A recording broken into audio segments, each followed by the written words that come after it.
Down East Magazine is out with its annual Best of Maine issue. Editor-in-Chief Will Grunwald joined us to talk about the Best of list and some other articles in the issue. And we started by asking him about a piece on the rich history of the Common Ground Fair, which this year is celebrating its 50th anniversary. We wanted to, look at the culture and the evolution of the fair over the years.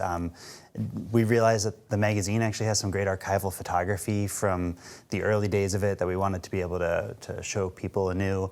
So the goal was really to look at how this sort of loose idea from a ragtag of agricultural activists turned into something that draws 60,000 people a year and is a huge event. I like the approach you took is that obviously the fair, there are a lot of different elements to the fair, but really at the heart of it, it's the people who have been putting that fair on for 50 years and attending that fair and have been showing off crafts and other things. It's really a people story. Yeah, no, absolutely. I mean, we're talking farmers, organizers, artists, performers, all sorts of people who have really made the fair what it is, and we wanted to make sure that they were represented.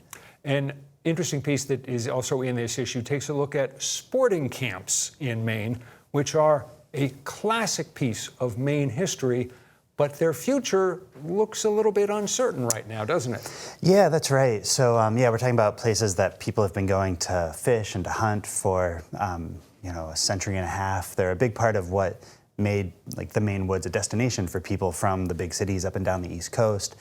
And their numbers in recent years have been dwindling quite a bit. They face a number of different headwinds, from regulatory issues to land lease issues to just shifting travel habits and that sort of thing.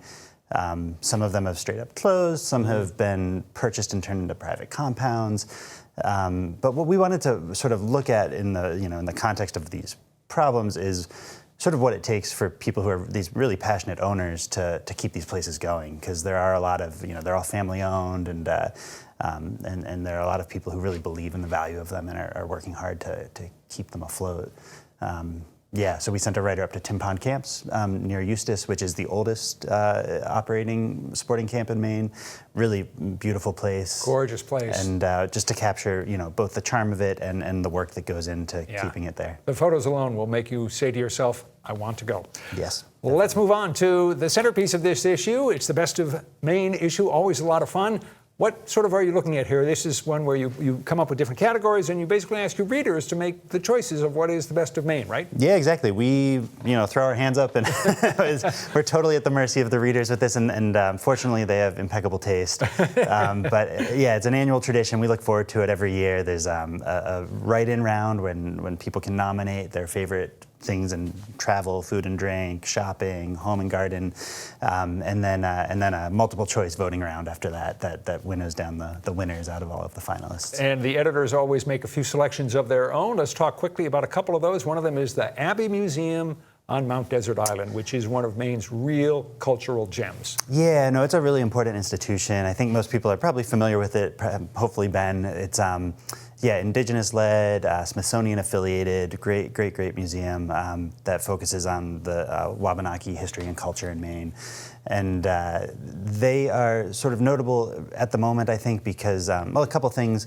Their core exhibit, which is a great sort of overview of Wabanaki history, is turning 10 this year, and it's worth checking out if you haven't before. And on top of that, they're eyeing their 100th anniversary already in a couple of years, and have sort of a new strategic plan out that they're, really essentially doubling down on, not just reflecting the history of the Wabanaki people, but sort of their very active culture in Maine, present day. In the Best of issue, you touch on a lot of cultural things. You also spend a lot of time talking about food and drink, which we love. And to touch on just one of the selections that, again, the editors made, Crooked Face Creamery.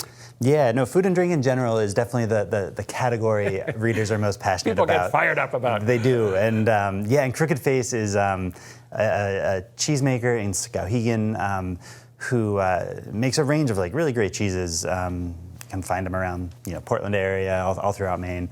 But they had a big year. A couple things at the World Cheese Awards in Switzerland.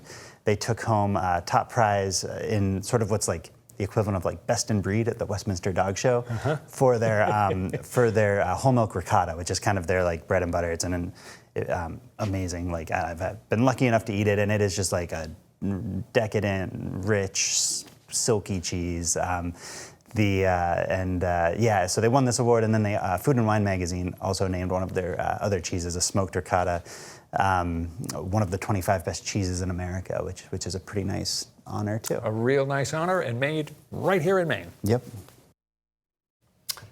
You will find those articles and more in the September issue of Down East magazine.